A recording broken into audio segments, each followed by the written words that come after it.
La exposición va en ese sentido. Vamos a avanzar un poco más rápido. La arquitecta Pacha ha tocado en cuenta todo lo que era la arquitectura prehispánica y cómo se viene desarrollando hasta nuestros días, pese a que está en franca decadencia. Voy a empezar con esto. La arquitectura es el producto de las condiciones políticas, sociales y económicas en las cuales y para las cuales se ha generado. Ahí vemos arquitectura que es producto de las condiciones políticas, que es, bueno, lo podemos ver desde aquí, ¿no? La Casa de Recuerdo, sociales y económicas, que podrían ser que es prácticamente la ciudadela, una ciudad que ha crecido en base a un determinado contexto social y económico. Todos hemos sido, en cierto sentido, partícipes de eso. La ciudad es el soporte material bajo el cual se desenvuelven las relaciones sociales de la colectividad. Por ende, las transiciones sociales se van a ver expresadas en el tipo de edificios que hay. Si veo una ciudad, veo edificios y en esos edificios puedo leer como un libro qué era antes, qué era después, qué estilo había antes, qué estilo había después, qué materiales, qué colores, qué actividades económicas expresadas en la vivienda y cuáles son posteriores. O sea, así se puede ir leyendo. Como puede ver ahí, hay una infinidad de dimensiones, de formas, de materiales y colores, ¿no? O sea, es así como se puede ir viendo, cómo podemos ir viendo la historia a través de la arquitectura.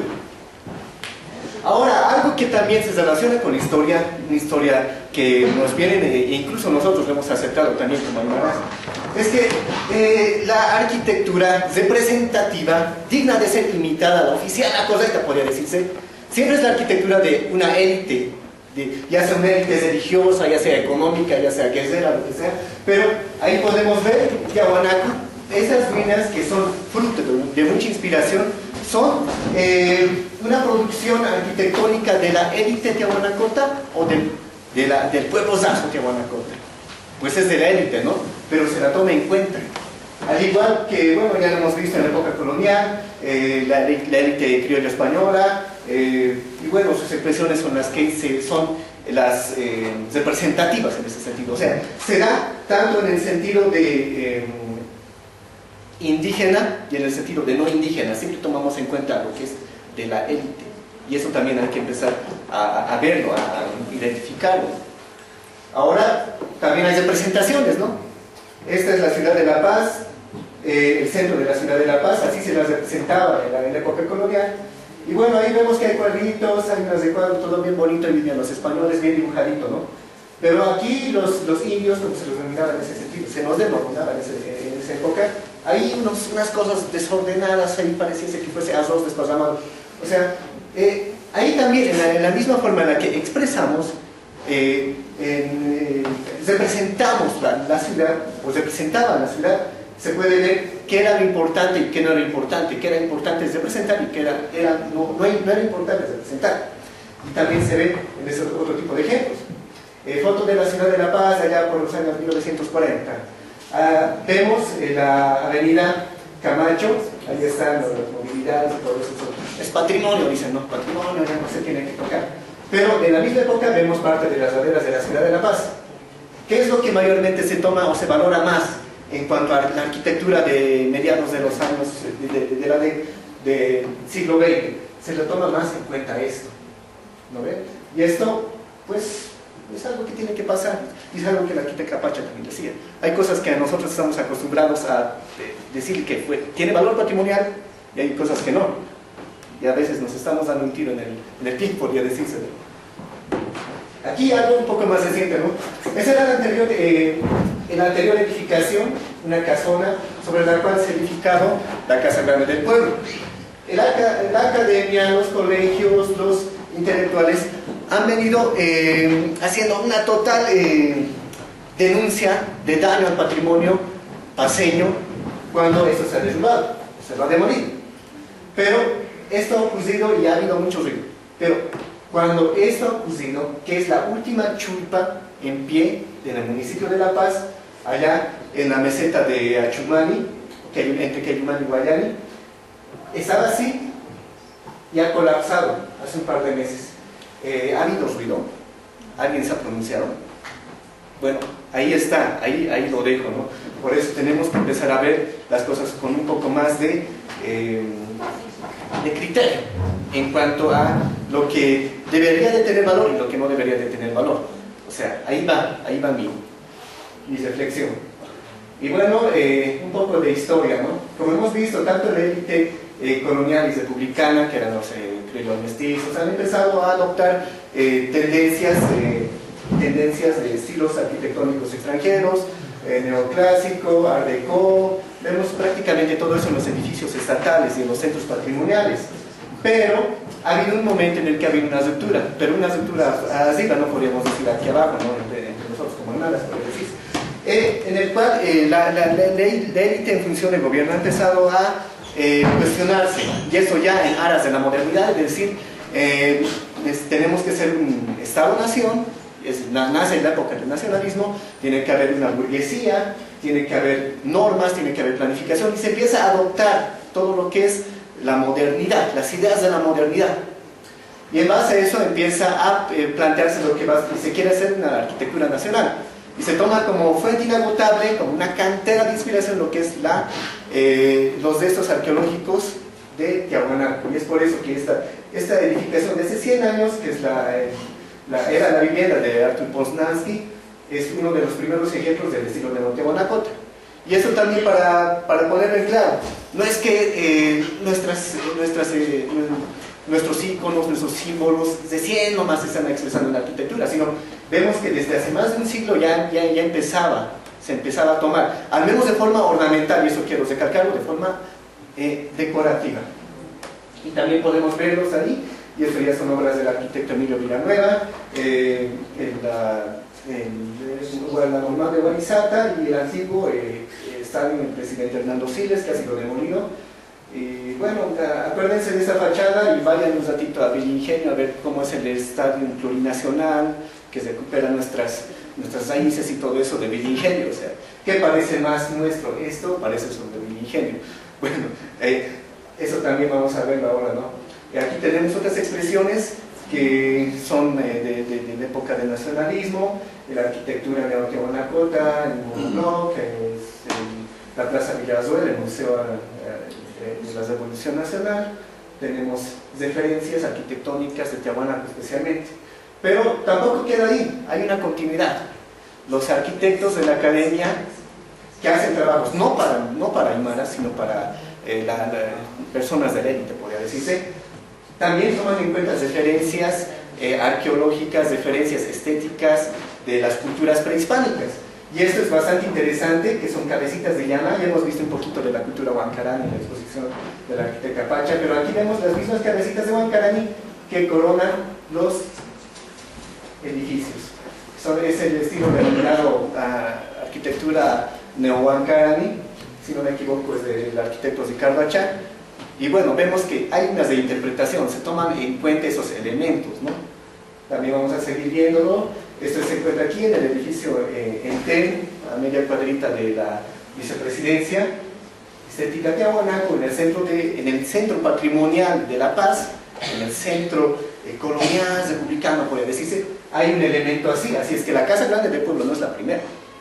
Al igual que este elemento que se acerca cerca de la Casa de la Cultura, que también tiene decoración tiahuanacota, pero también aquí lo podemos ver que en este hotel, el Hotel Gloria, hay elementos tiahuanaco. Así es que no es algo nuevo, es algo que tiene viene un recorrido bastante grande. Y bueno, llegamos a la época del Estado plurinacional, ¿no? En el que supuestamente el sujeto político, cultural es el indígena, y se toma en cuenta todo lo que es indígena entre comillas, para hacer los principales monumentos plurinacionales. Aquí podemos ver la Casa Grande del Pueblo, ya sabemos que tiene inspiración de Tiahuanaco, y le van a poner cositas de la Amazonía, de Chaco, de donde sea, para decir que representa a todos, ¿no? Aquí podemos ver lo que es el edificio de la vicepresidencia que se va a construir y que también tiene cierta inspiración a Tiahuanaco. Bueno, eso dice en su descripción, hay que ver cómo va a ser cuando se termine. Pero solamente en estos dos edificios de importancia política aparece eso, porque en esta época plurinacional también tenemos ese tipo de edificios high-tech, más modernos, que bueno, esto no es plurinacional por decirse, sino se toma referencia a una estética extranjera, europea, norteamericana para un edificio estatal, igual que ese edificio que es el AHAM, que se encuentra cerca al montículo, este se encuentra aquí en el Prado, se lo puede ver. Y proyectos, ¿no? Bueno, este es el edificio del Ministerio de Economía, de tipo organicista, y eso es en el alto, la terminal bimodal, que es minimalista. Podemos decir que en esta época plurinacional, la arquitectura no necesariamente expresa lo que debería de expresar en su retórica. En su retórica dice que expresa los valores de los pueblos indígenas y bueno, así es que podemos ver que eso son simples retóricas, son simplemente palabras. Eso para tomar en cuenta todo este recorrido de la arquitectura, podría decirse arquitectura del otro respecto a la aymara, la arquitectura del que no es aymara, que también toma en cuenta elementos decorativos indígenas, culturas prehispánicas. Pero ahora vamos a hablar un poquito de lo que es este proceso histórico de nosotros como aymaras, ¿no? Desde que migramos a la ciudad y cómo empezamos a apoderarnos del espacio y cómo pasamos a expresarnos a través de la arquitectura.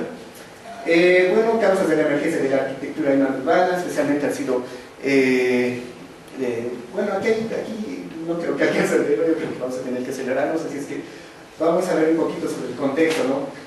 Cómo se originaron la ciudad, ya empiezan a haber movimientos de migración desde el año 1952, presentó en 1970 con la dictadura y sobre todo en el año 1985 con las medidas de aplicación en la economía neoliberal. Luego empieza a haber prácticamente toda una migración grande hacia las ciudades y especialmente como aymaras empezamos a configurar esto, como eran las ciudades. Un patio grande, aquí vamos a verlo, el patio, muro de cerco y al fondo la vivienda.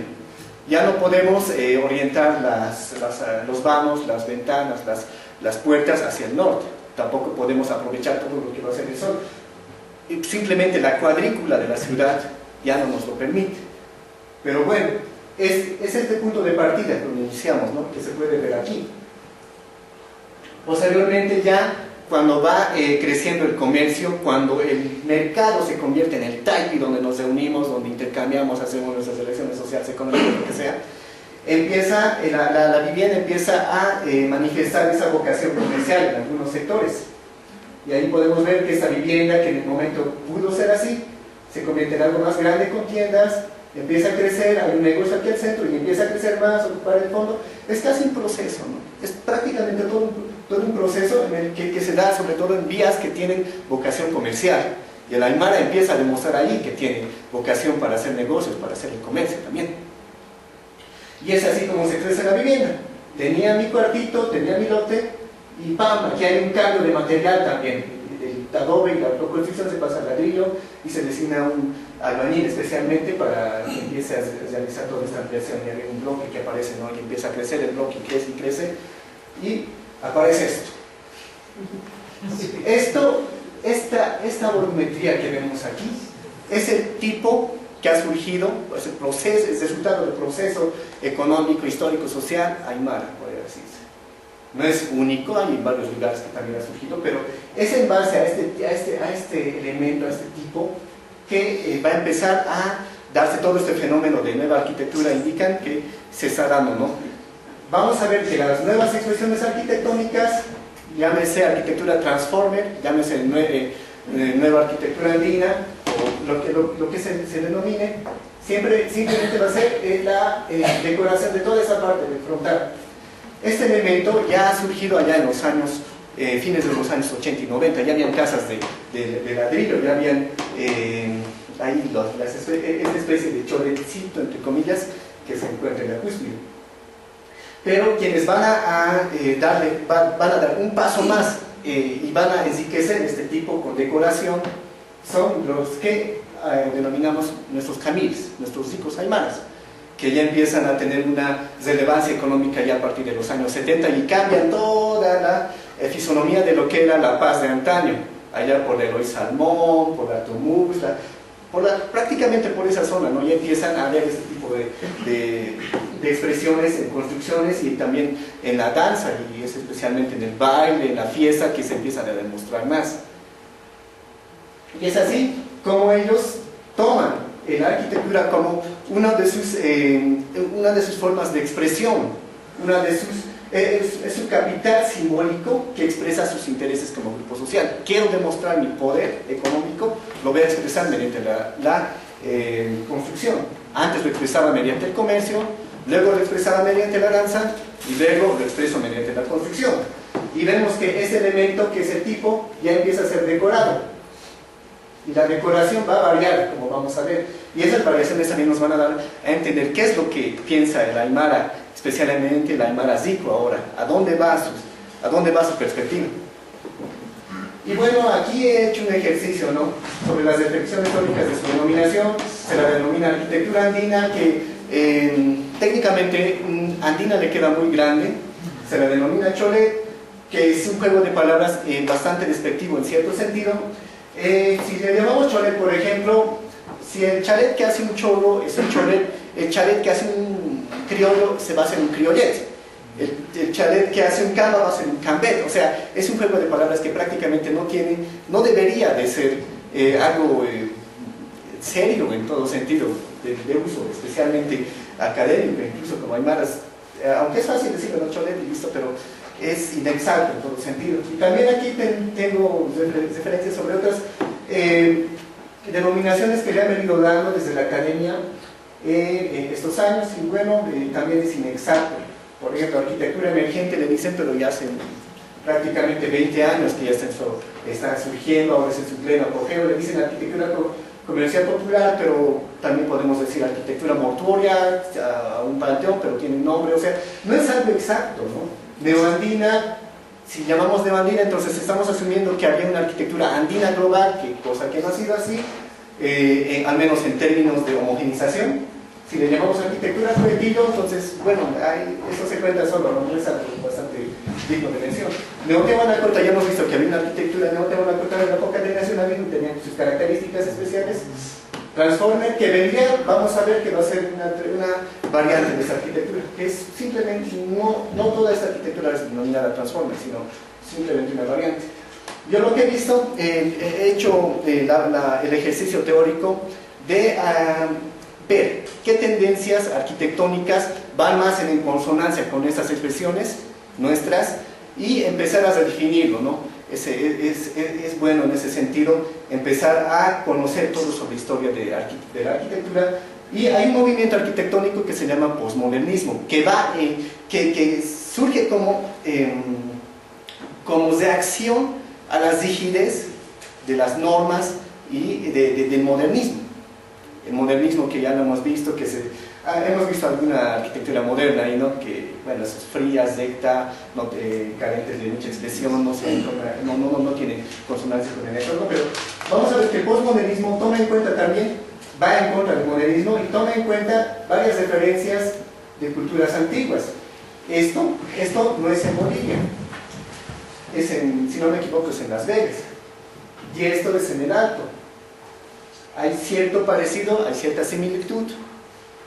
Los principios por el cual han surgido son similares, y el posmodernismo, aquí viendo algunos principios, opta por la diversidad estética, ya sea estética en ese sentido que hace referencia un poco más al aguayo, que hace referencia un poco más a elementos arquitectónicos de distintas latitudes, y que hace referencia más a elementos de ciencia ficción. ¿No ve? Aquí vemos un Iron Man, parecía ser un palacio neoclásico, y aquí vemos una especie de aguayo. O sea, eso es la arquitectura postmoderna toma en cuenta todo eso, y es algo así como el triunfo de la subjetividad. Yo, como usuario, quiero que mi casa se vea de determinada forma, me gusta un dinosaurio, voy a decirle al arquitecto, quiero que sea como un dinosaurio.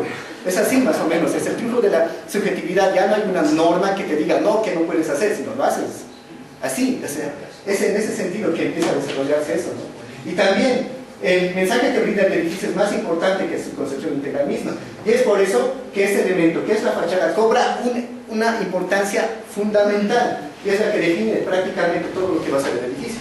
Y vemos aquí, esta es la fachada, y esta es la parte trasera del edificio, los laterales, que está decorado y que no. qué está completo y qué no, qué demuestra más y qué no. Ahí podemos ver, ¿no?, que la fachada es bastante importante. Al igual, el poder de la imagen es determinante, la imagen expresada en el volumen, en los colores.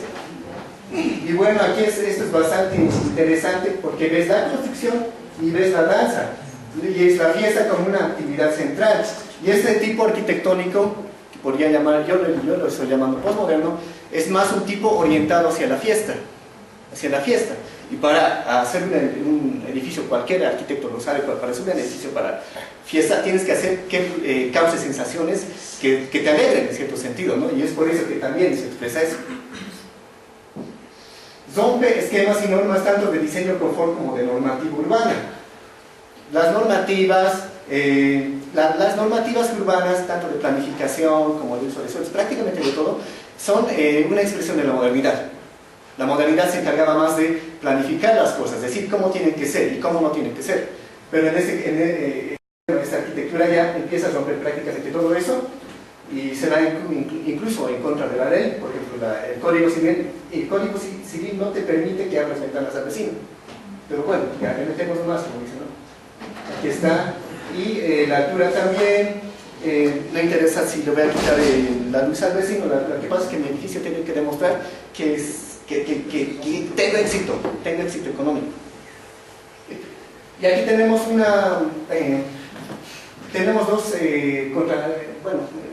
enfrentamiento entre lo que es la modernidad y la posmodernidad, nuestra posmodernidad. Esta es un edificio bastante conocido, un paradigma de la modernidad, que es la Ville Savoie. Y tenemos dos ideas centrales de lo que es la modernidad. La casa es una máquina para habitar, pero en nuestra realidad la casa es una máquina para lucrar. Aquí podemos ver que el edificio tiene menos formas, prácticamente un cuadrado, tiene sus paredes son lisas, no tiene mucha decoración. Entonces hay una idea central que indica que menos es más. Con menos cosas voy a lograr más armonía, más belleza y más, ¿no? Pero en nuestro contexto, más es más. Le meto más colores, más formas, el volumen es mayor, entonces es más, ¿no ve? Es esa contraposición de modernidad y posmodernidad. Por eso nuestras expresiones de nuestros caminos especialmente se van más enfocados a lo que es la posmodernidad. Y es en ese sentido que desde un enfoque arquitectónico, esta arquitectura es posmoderna, y desde un enfoque social, enfocándonos en el grupo social, que forma parte de los otros subaimaras, nuestros hijos aymaras son los camilis. Entonces la denominación ideal de esa arquitectura es posmoderna aymara. Sí. Y es en ese sentido que también tenemos que ver cómo surge, ¿no? Ya surge en el año 96-97, especialmente estos elementos que son tehuanacotas y los plafones que empiezan a sobresalir y todo eso. No es algo que haya nacido, podría decirse, con los albañiles, sino lo que me parece interesante, que estoy averiguando y me sorprende cada vez que voy más atrás y más atrás, es que han sido arquitectos de la academia no aymaras que han empezado a tomar en cuenta estos elementos, y el albañil ha tomado en cuenta esa experiencia ganada con ellos y ¡pam!, ha explotado en más creatividad. Pero quienes han dado el pistoletazo de partida han sido arquitectos de la academia no aymaras, podría decir. Uno de ellos es Miguel Prieto, quien empieza a utilizar la Galería Maya en la avenida Alfonso Ugarte. Y bueno, ya desde el año 96-97 ya indica que ya he sido el creador, indica, ¿no? Pero también vemos que hay otros arquitectos como Martín Pérez en Cochabamba que hacen ese tipo de trabajos, pero para camilis, para zicos, quechuas. No es para el criollo mestizo que vive en la ciudad, el urbano, lo que sea, sino ya es para nuestra gente, puede decirse, ¿no? Y eso es parte de lo que es Anise Cochabamba, es uno de los más prolíficos arquitectos que hay, con más de 200 obras registradas, por decir. Y eso es en el mercado La Cancha, y esto, como ven aquí, lo ven cuando viajan a Cochabamba, está ahí en la misma carretera Paz, ¿no? Y cerca de La Cancha, y esto lo ven en una de las avenidas centrales. También hay hitos que ya desde el año 97 Miguel Prieto empieza a usar los plafones, y hemos visto una de sus construcciones. En Cochabamba Martín Pérez en el año 2012 empieza a desarrollar más su estilo. Y bueno, ya en el año 2004 empieza a aparecer artículos de la prensa, ¿no? como la arquitectura del alto es el reflejo del caos, indican. ¿Por qué? Porque los maestros albañiles ya estaban empezando ahí a explotar su creatividad, lo que habían aprendido de muchos arquitectos. Carlos Urquizo, ya lo mencioné en La Paz, Acto de Parepita y Metrópoli Andina en el año 2006. En el 2008 el arquitecto Osvaldo Norman Cárdenas, ahora docente de la UPEA, ¿no? Si no me equivoco, presenta su ponencia en la casa como Taipi. Y bueno, esas fotografías que vemos son del año 2004. Ya vemos que aquí hay, esto lo vamos a ver, lo vamos a ver luego, pero hay un festival de formas. Aquí ya vemos que hay estética tiahuanaco, elementos tiahuanacos decorando la casa. Y aquí podemos ver lo que va a ser una especie de chalet ya en la parte de arriba. Es todo el proceso y así empezamos, ¿no?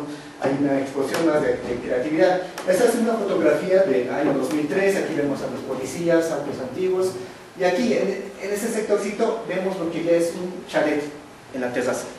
Y eso empieza ya desde ese, ¿no? ¿Y cómo empieza? Bueno, es un proceso formal de cómo son casas de principios del año 2000, en la avenida 16 de Julio, camino a la Plaza de la Paz, ese es el edificio del Seibo, es en la Plaza Germán Bucci. Como ese edificio de aquí van a encontrar muchos, empezamos a encontrar más en colores, en creatividad, y bueno, he logrado identificar algunas construcciones que se parecen, ¿no? Que se podrían definir que tienen una misma vertiente.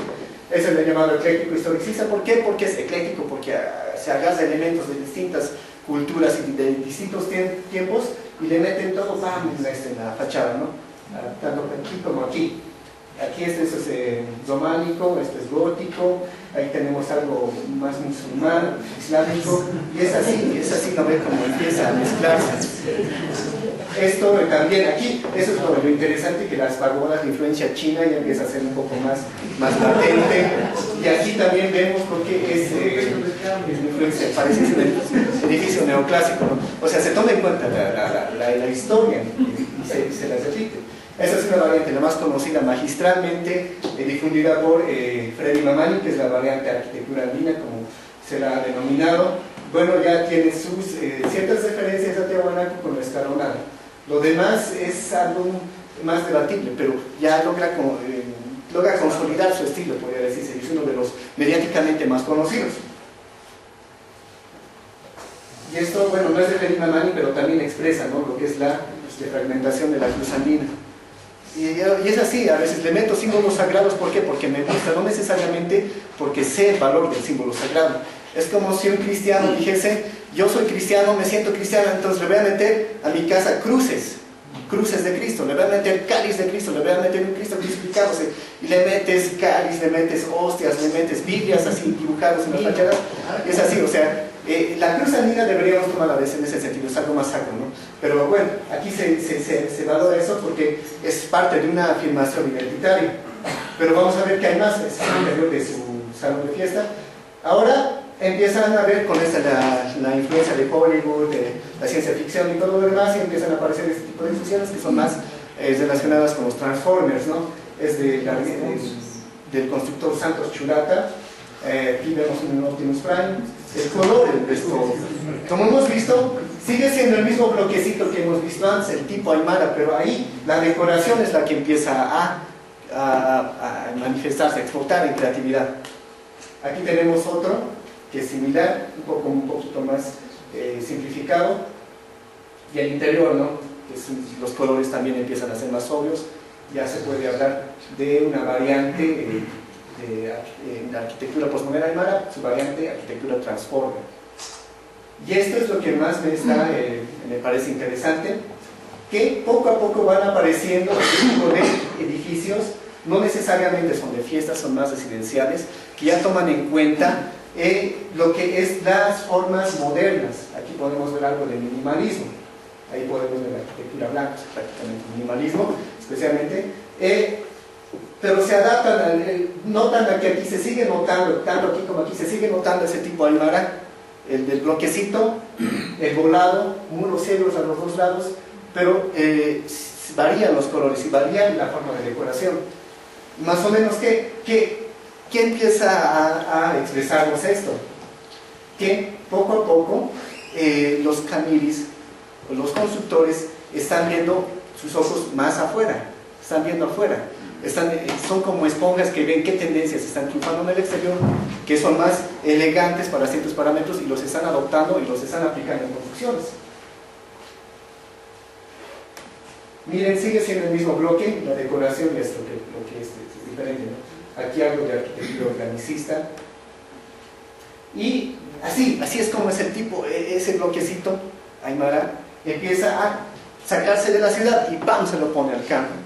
Ya no es algo que como habíamos visto, que se haya hecho, ¿no? Como la arquitecta Pacha indicaba, sino el bloque ya empieza a aparecer ahí. Aquí también, fíjense en ese sectorcito. Y esto es en Santa Cruz.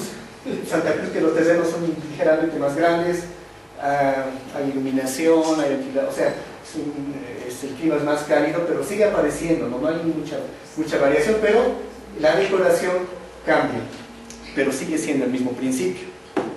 Esa es nuestra posmodernidad, y es así como estamos actualmente. Me pregunto si será bueno, si será malo.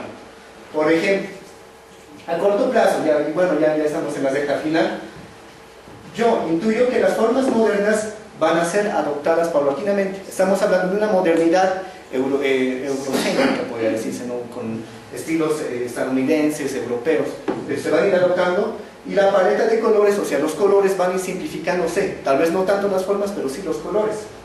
A mediano plazo, poco a poco, por el ascenso social, hay una clase media aymara bastante pujante, ya va a haber un poco más de acceso a lo que es los conocimientos académicos. Entonces va a haber una apertura, en cierto sentido, una apertura, pero nosotros como arquitectos aymaras no estamos preparados para esa apertura todavía. Vamos a ver cómo con muchas ganas van a ir adoptando lo que son las formas minimalistas que hemos visto, y bueno, tal vez la fisonomía de las ciudades van a empezar de la ciudad aymara va a empezar a cambiar. Estamos hablando específicamente del Acre, parte de La Paz. Hay una oportunidad en ese sentido de planteamiento de nuevos paradigmas arquitectónicos, más ajustados a lo que es la realidad de la ciudad contemporánea. Y a largo plazo, bueno, es algo que tal vez han escuchado a Fernando Untoja, es que este grupo, este potentado económico que son los camilis, van a aspirar tarde o temprano a lo que es el poder político. Y así como hemos visto en Neotehuanacota, así desde el Estado plurinacional, el nacionalismo y todo lo demás, es posible que si llegan al poder, ellos van a poner desde su visión todo lo que ellos creen que es la arquitectura, qué es lo correcto en la arquitectura, qué es lo que les representa toda la totalidad del país, podría decirse, ¿no? Y es algo que se puede ir dando con el tiempo. Hay una oportunidad de planteamiento de una nueva arquitectura regional representativa. Bueno, esas son mis perspectivas, pero para finalizar quiero dar un paneo de dos construcciones. Bueno, esto es algo mío, ¿no? Que por fin tengo la oportunidad de hacer algo que, bueno, también estamos aquí con el mismo tipo aymara, puede decirse, los muros ciegos y todo lo demás, pero ya es un poquito más sobrio. Lo interesante es que como estamos abiertos estamos empezando a abrirnos, y ya lo hemos visto, a las tendencias foráneas, tenemos que recuperar tanto lo que era, como hemos visto con la arquitecta Pacha, lo que era parte de nosotros y lo que es útil en el exterior para plasmar en una arquitectura en nuestro contexto y que no sea, que sea parte prácticamente de nuestro desarrollo humano. ¿Y a esto a qué me refiero? Una arquitectura con confort, con armonía, con belleza, con convivencia con el medio ambiente, que sea iluminada, que sea ventilada, o sea, más o menos va en ese sentido, ¿no? Es un ejemplo. Vemos que aquí vemos elementos de aguana, aunque no se nota aquí, pero es un poco más obvio, vegetación. Y bueno, este es un trabajo bastante interesante que ya prácticamente podría ser un golpe en la mesa y tal vez un punto en el cual vaya a influir sobre constructores, sobre arquitectos, para ver qué se puede reproducir. Porque como hemos visto, un arquitecto académico muestra algo y todos empiezan a copiarlo, ¿ve? Y esto es algo que se va a construir allá por el cruce del Viacha, desde el arquitecto Jorge Antonio Sáenz y la arquitecta Vania Susana Calle Quispe, es una galería comercial. Va a ser de materiales reciclados, también va a tener reciclaje de agua, captadores solares, ahorro de energía, reciclaje, calefacción, confort, prácticamente todo eso, pero la forma, la fachada empieza a cambiar. tanto por fuera como por dentro. Y Tiesto tiene una analogía, ya para terminar. Vemos aquí que son alas extendidas. Y vemos aquí que se inspira en el cóndor. Posiblemente sea una de las vertientes hacia las cosas modernas con formas más novedosas, entre comillas, pero con referencias iconográficas, con referencias culturales nuestras. Así es que el cóndor nos inspira, pero también hacemos un edificio que sea vanguardista en términos arquitectónicamente hablando. Bueno, aquí no sé si se podrá... bueno. Había un videito, pero creo que... Ah, sí, está cargando.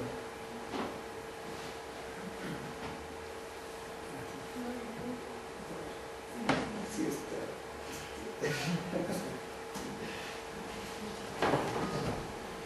No disponible.